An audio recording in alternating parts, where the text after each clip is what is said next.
মা আজকে কি রান্না করছেন বলুন তো? কলমি শাক ভাজা করলাম। কলমি শাক ভাজা হয়ে গেছে। আর এটা কি সিদ্ধ? এটা এঁচোড়।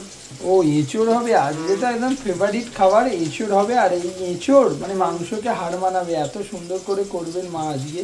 এই যে তার জন্য টমেটো কেটে নিচ্ছেন, আর এখানে মনে হয় পেঁয়াজটা ভাজতে দিয়েছেন। পেঁয়াজ আদা রসুন দিয়ে এটা হবে।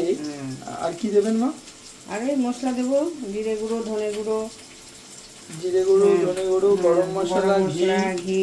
ও আর পেঁয়াজ আদা দিয়ে এই যে মা টমেটো কেটে দিচ্ছে। আর টমেটো তো লাগবে, মানে পুরো ব্যাপারটা হবে মাংসের মতো। একদম কষা আর মাংস। হ্যাঁ, পুরো কষা মাংস। আর এটা দিয়ে খেতে যা লাগবে না, এই দেখুন এখানে পেঁয়াজটা ভাজা হচ্ছে। আজকে আমরা তাহলে খাবো এঁচোড়। আর এই সময় এঁচোড়টা দুর্দান্ত লাগে, তার সাথে তো শাক ভাজা হয়েইছে। হয়েছে, মাছ আসছে, মাছ মাছ আনতে আসছে, গেছে। ব্যাস দারুণ জমে যাবে।